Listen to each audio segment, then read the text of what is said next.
realized that this individual was homeless and he was living out of that truck.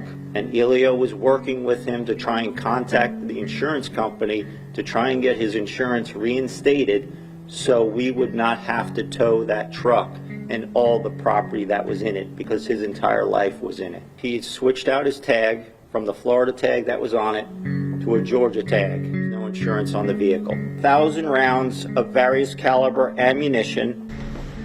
They believe he's got a mental health issue. They know that he's taking drugs, but they sat on their ass and did absolutely nothing. And we have not been able to confirm any official diagnosis of mental health issues at this time. Before we get into today's video, I want to share clips of a video that I uploaded yesterday to our YouTube channel, but I deleted because I thought my comments were out of line. But now the family members of this kid, they're acting like they're the victims when in fact they're complicit in his behavior, because he's been posting stuff on social media where he's completely armed all the time. On the line, this kid's not dealing with mental health, he's dealing with drug addiction. That's the footage from the video I deleted. I thought my comments about the family members being complicit and the person dealing with drug addiction, not mental health problems, were too far-fetched. So I dropped the video for that reason. But the sheriff now says exactly the same thing that I did, confirming to you that I wasn't too far-fetched. I was right on the money. I want to show you guys something else that the sheriff said as well. And harbors resentment toward law enforcement. This individual was harboring resentment towards law enforcement for past traumatic experiences.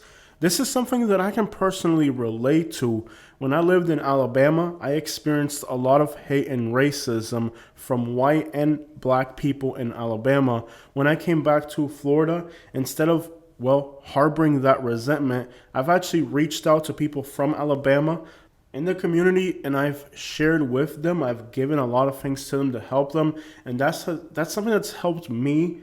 Instead of harbor resentment, I've given to people. Like this individual here is homeless in Charlotte County. They call him Alabama. So instead of harboring resentment against these individuals from this background, what I've done is I've actually given back love to them, and it's helped me to overcome the resentment. Despite the fact that while living in Alabama, I dealt with racism, instead of harboring that resentment, I've been giving back. And if you've been watching my YouTube channel, we've given back greatly to people of different races, and that has helped me overcome my personal trauma that I had from resentment because of things people did to me in the past. Today, I make it my goal as often as I can. Instead of thinking about all the bad things that people of different races have done to me, I focus on giving back to whites and blacks, and that has helped me deal with my personal issues. And I've actually made some great friendships in these homeless camps in Charlotte County because of my goal of reaching out, helping people, and making friendships and not harboring racial resentment. Resentment does more harm to you than to the other person.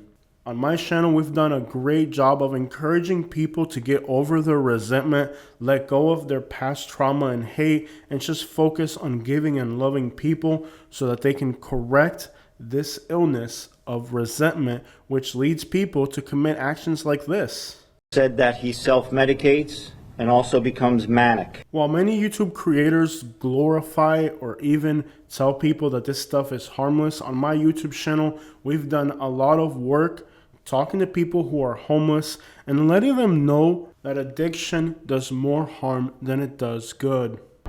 Man, don't do drugs. I mean, Okay. that's why I'm here, and Yeah. it's very difficult. Yeah. And I got my daughter see me doing them, now she does them, so it's really hard. Makes you And feel like you're responsible in a way. I am. I mean, I'm very responsible for it. Does that weigh heavy on you, I guess? Yeah. Very heavy. Less than 2 weeks after this interview, this gentleman died from an overdose in Bradenton, Florida. He pretty much passed away on me from an overdose, so, left me behind with all this. Even though you went through that, are you still struggling personally with that or no? Yeah, off and on. Okay. There's times because we were always around here and everything reminds me of him, so, It's the environment, yeah. Yeah. The environment, it's a very difficult place to try to stay clean. I'm gonna guess the scars on the hands are probably from all that. Yeah. Yeah. I mean, have you ever had any medical complications from all that? Yes, actually, I had endocarditis, an abscess in my right lung, and that was one time. Then I had a blood clot in both arms and in my leg all at the same time. Okay. Yeah. So you've been close yourself. Oh yeah, very close. Yeah. Very close. Losing somebody you love to it Yeah. and being close yourself. Yeah. Does that kind of make you think about, what you're going to do with yourself? I mean, I understand the thrill of the streets of being out here. It does, but We've done extensive work on our YouTube channel to teach the people that are homeless that their addiction is only going to sink them deeper into a trap that they're never going to get out of. And it hasn't been easy to tell somebody on camera, hey, you need to do something to change this. You're going to end up getting hurt. So on our YouTube channel, sometimes it feels like the things that I'm saying may be hurtful or hard to hear, but the intention is good. And I think this case of a homeless person killing a police officer in Charlotte, Florida, a place where we've interviewed so many people, where we've given back so much to the community, it just highlights the importance of some of the things we've been telling people. But these new details that this individual was homeless and dealing with addiction, not mental health problems, puts a new spin on a story that we have been covering greatly, which is the need for resources in Charlotte County, Florida. Now, law enforcement also needs to make very significant changes in the way that they treat the homeless people. We have to keep in mind that Charlotte County is presenting the situation as this individual is getting help from police officers. Now, I'm not going to get into that argument right now because it's completely irrelevant. Nothing justifies hurting a police officer. But there are individuals on social media right now that are promoting this extreme right-wing violence, gun ownership, hate for law enforcement, of course, hate for immigrants. And these individuals based out of Charlotte County, Florida, are outright supporting what this man did. Now, I've always advocated for the needs of the poor and disadvantaged. I recently went into Charlotte County, Florida, and I'm trying to get footage of a homeless arrest to see if everything was done with due process. That took a lot of time out of my life and put me in some pretty crazy situations with law enforcement here in Manatee County, Florida. So I'm all for advocating for due process and better treatment of the homeless people. And we're not just talking about it, we're actually giving back to the community and taking time out of our lives to make sure that law enforcement is dealing with homeless people with due process. I'm here in reference to, I'll give you the number. This gentleman was the first homeless person arrested in Manatee County after that law. That was on 10-4. I didn't really worry at first because I figured maybe with the hurricane you guys didn't have power, but it's been, we're pushing. We have a lot of requests right now. For media purposes.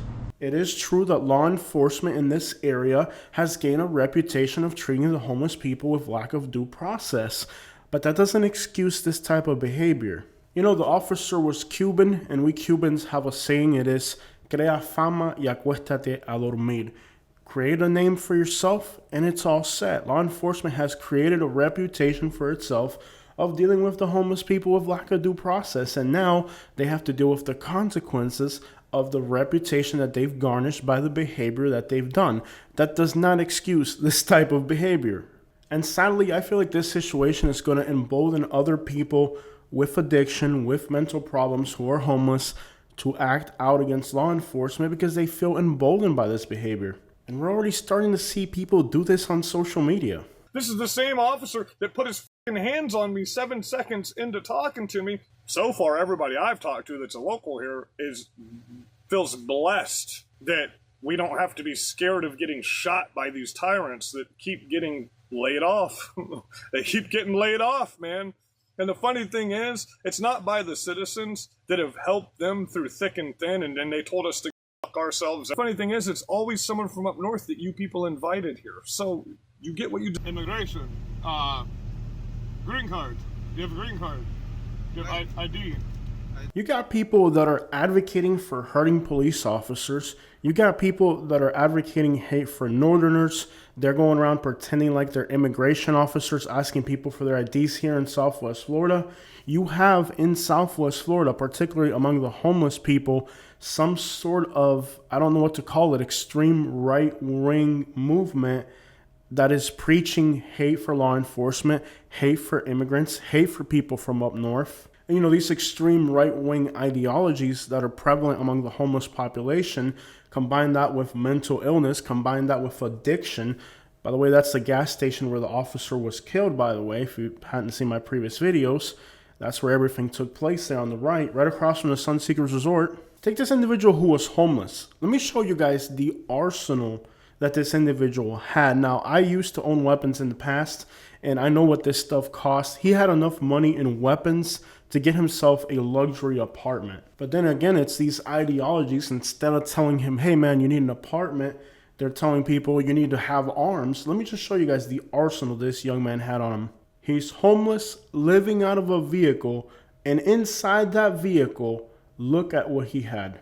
He could have walked into a pawn shop and got $3,000 to $4,000 cash for all this stuff. That'd have been enough money to get him into a nice apartment, and now he's gone. You know, when I went through my traumatic experience in Alabama, my family intervened with me. They got together and they say, look, you're going through some mental difficulties right now. You can't have all this stuff. And my family literally did not talk to me until I got rid of all this stuff. My little cousin, right now, he went through something really crazy. He might be on the news here in the next few days. I love you, my man. But he called me and he said, look, Jose, I know you. Me and you grew up together. And he told me, bro, like, I know you can't have this stuff right now because you're going through a mental episode. My family intervened with me and told me to get rid of everything that I had because they knew that I had entered a stage of mental unfitness. And my family intervened with me and they took away all my stuff. And you know what? When they took away these weapons from me, it was the biggest relief that I ever felt. And it helped me move away from the mindset of being armed and being defensive and always going after people that are trying to hurt you. And that's me sober. That's me just dealing with a little bit of a traumatic experience. I couldn't imagine adding guns with weapons to the mix. And I thank my cousin for giving me that phone call and telling me to get rid of this stuff and convincing me. He said, take it to a pawn shop, sell it, and grab the money and go on vacation. And that's exactly what I did.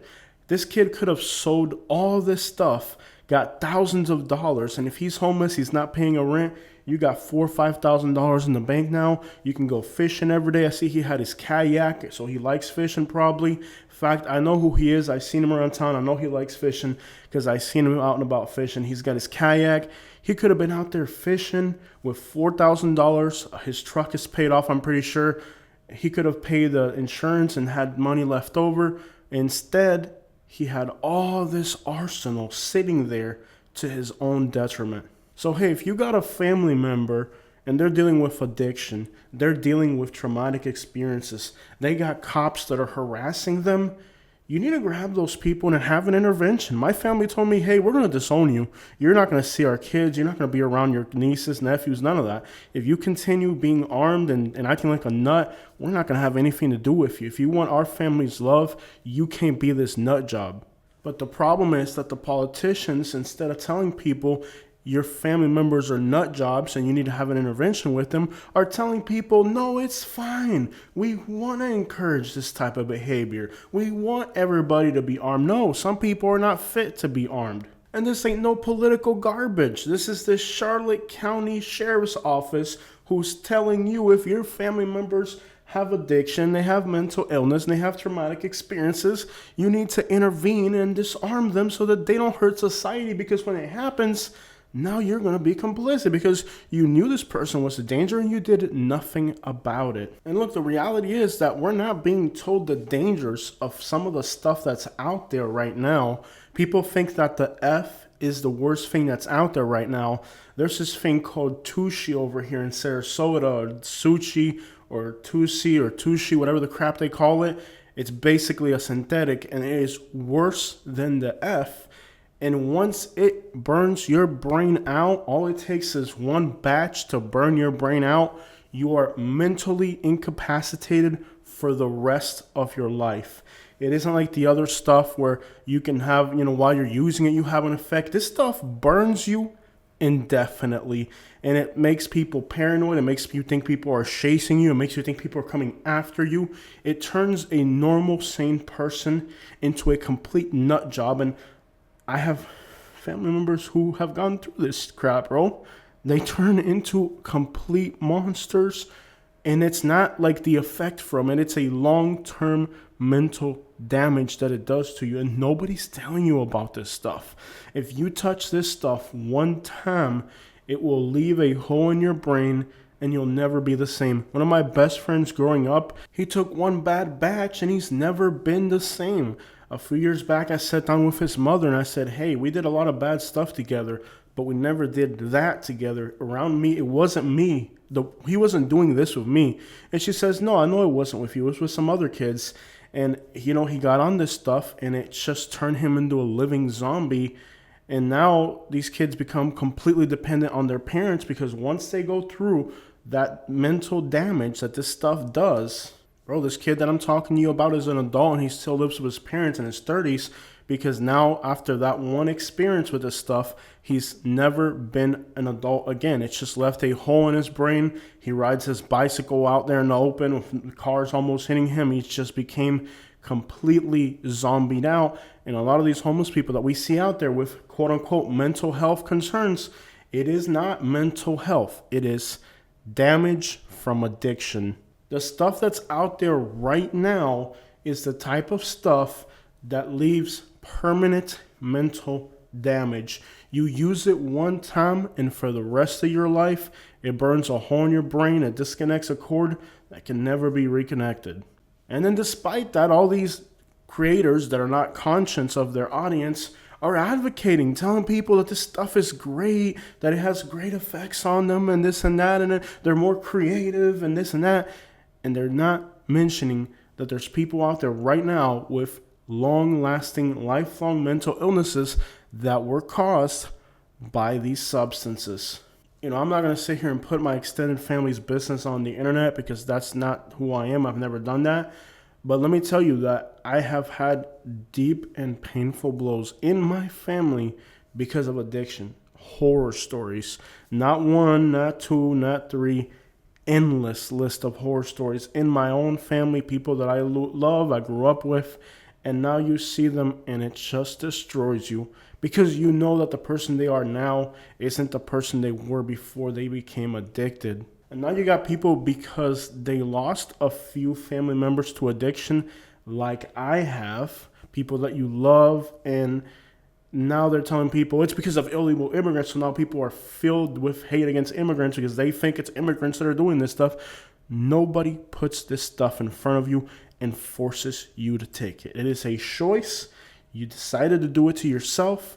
But now again, like that police officer said, harboring resentment. You're combining resentment. Sometimes it's racial. Sometimes it's because of police profiling. Sometimes it's because of things people have done to you. You grab this resentment, this hate, this racism, this addiction, this mental illness. You combine them all into one single beast, and here you have it. Entire families destroyed. And I'm coming from a background of people that generally don't get involved with this stuff. There's families that are completely steeped into addiction where they've lost several family members because of this stuff. But instead of helping people who are down in our society, law enforcement is traumatizing these people. When you see the living conditions that the homeless in Florida have right now, it's causing traumatic damage to the people that are living in these homeless camps.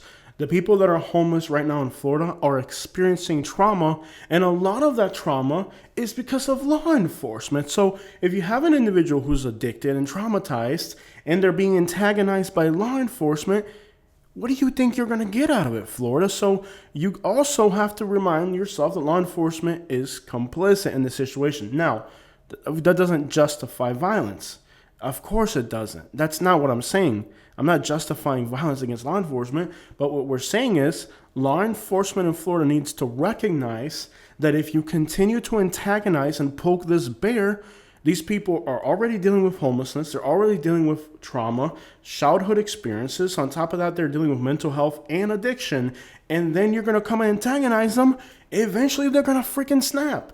And this is a situation that the state of Florida has created. So now when you see a homeless person killing a police officer in Charlotte County, Florida, it's not a surprise because law enforcement is complicit in the antagonizing of people that if you just gave them a hand up instead of kicking them while they're down, would have better chances. Some of these individuals then, on top of that, get steeped into these crazy ideologies, and then, well, eventually they're sealing their own future. Now, I've seen firsthand experiences of people who've been traumatized by law enforcement. I've heard experiences from people that are credible about how law enforcement has been treating them. I've seen videos of some of the things that law enforcement has done to these homeless people in their camps, videos that are not on the internet. And I've heard stories of police officers even doing more horrendous things to the homeless that we can't talk about. There was a homeless lady in one of my videos who was screaming in the background that there was a police officer who was abusing her every time he arrested her. And then in that same county, we saw a police officer get arrested for doing exactly that not too long after that video. So we're starting to see evidence, this is undisputable, the law enforcement in Florida has been doing detrimental things to the homeless population, antagonizing them, traumatizing them, adding to their pain and suffering. These people are at the point where they got nothing to lose. So if you treat them like that, it's almost understandable, but not excusable, that they would act in these ways. I think it would be greatly beneficial for society if law enforcement had a more compassionate approach to dealing with the homeless versus what they're doing now, which is depriving them of due process, antagonizing them, and marginalizing them. Because that, added to the ideologies that they're being fed about, extreme right wing, being armed all the time. Like, look at this kid, man. He had enough money on him and those weapons to just take 3 months of his life to go fishing and not have to worry about anything. He could have sold that stuff, got himself $4,000, and just sat there and lived in his truck for 4 to 5 months without having to work, eating good, living a fishing life in Florida with no worries at all. Instead, he chose to arm himself, probably because of his ideologies. Now, I know what hunting equipment looks like. This is not hunting equipment. I've had hunting equipment. This isn't hunting equipment. This is the type of arms that people get when they've been brainwashed by an ideology that tells them that they need to be armed. In the video description below is the link to the GoFundMe for this officer's daughters. It is to buy them Christmas gifts. I'm not going to give any money to this cause because I don't celebrate Christmas, but I do give back to people in the community all the time, as you can see on today's video. So as protocol for our channel, anytime we deal with a traumatic experience, if there's a GoFundMe related, we always include it in the video description so that you guys watching today's video can participate in it or be aware of how that GoFundMe is going, because after all, it does benefit the daughters of this police officer. But at the end of the day, this individual was a police officer with a wife and 4 kids. A lot of these people who are uploading videos telling us that it's a good thing that this thing happened to this officer and they'll learn their lesson, those people, if you look at the background, their clothes is dirty, their breath stinks, they got yellow mustard on their beard, they're living in a camper and RV. If they have a house, it's a piece of crap. This was a police officer. He had to wake up every single day, be there on time, put on his uniform, be clean and presentable for work. And that is something that some of these individuals who are making these videos don't have. So if you're homeless, you don't have the credentials to talk about a police officer. He puts on a uniform, shows up on time, and has a wife and kids and family.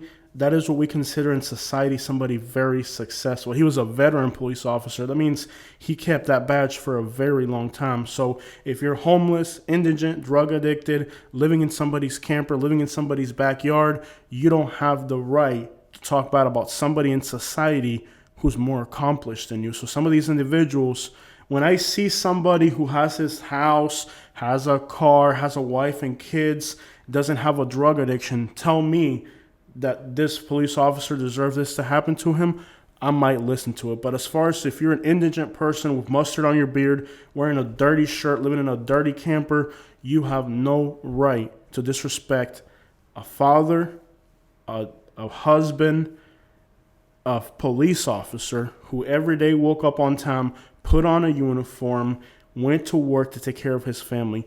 Those are the types of people in society who you will never be anything like. So here is a father, a police officer. It means he had to finish school. He had to be academic. He had to be hardworking. And even if he was a tyrant, he got up and worked every day, something that you don't do. So you don't have the right, if you're indigent, to sit here and talk about somebody who is successful in our society. When I had my pants sagging and hanging out in a bad neighborhood, the cops were bothering me. But now that I'm in a brand new truck and live in Lakewood Ranch, they don't bother me. I do stupid stuff in front of cops and they don't want to look my way because I don't match the profile of the type of people that they deal with on a daily basis. And sometimes it's up to you, the individual, to make those changes so that law enforcement doesn't profile you. Unfortunately, like I said, law enforcement is complicit in the profiling of the homeless people and the marginalization of the homeless people. And it isn't the individual police officers who are behind that. It is the council members and people in society in general do not care about poor people. This is a capitalistic country.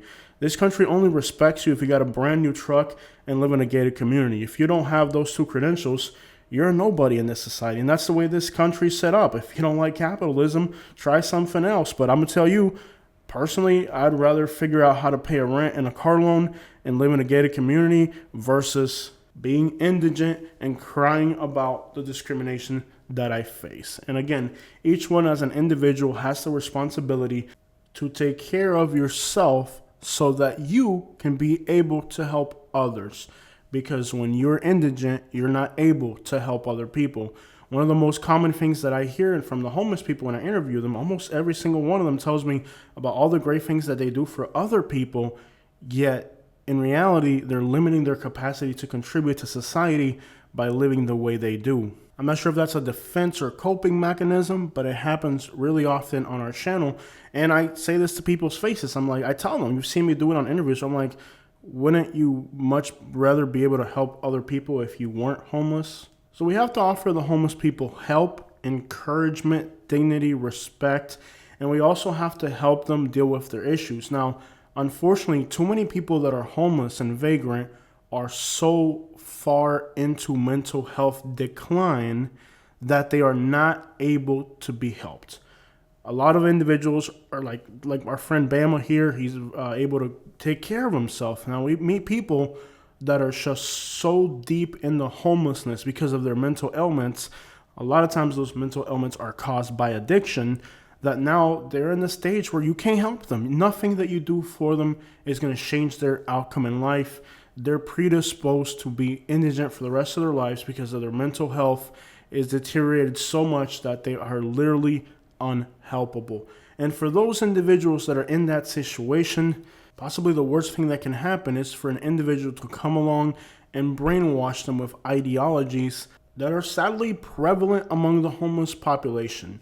You know, it's so enjoyable to do what we're doing on today's video. You know, it is to help people, to share with them, to just let go of your past resentment. Don't hold on to resentment and try to keep your family clean. If somebody's dealing with an addiction, make sure that they don't have access to things that can hurt them. You know, everything has its proper place. I've run into females that I think are very vulnerable and don't have an addiction, and I'll arm them so that they can protect themselves from somebody who's trying to hurt them if they're homeless and living in a dangerous area. But everything has its proper place, and unfortunately for many people, they just can't see both sides of the aisle here. You know, I am for helping law enforcement.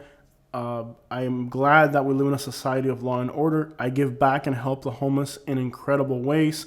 We do great things for the homeless people when we're able to, but at the same time, I am aware that law enforcement in these counties in Florida has been doing so much detriment to these people that here you have the consequences of how law enforcement treats the homeless. And now this is going to embolden all the other homeless who have legitimate experiences with law enforcement to feel vindicated by just a horrible act, because they feel that they've been targeted for so long and victimized by law enforcement for so long that this is vindication to them when it really isn't. Because now the homeless population in Florida is going to receive possibly an even heavier onslaught from law enforcement because of this.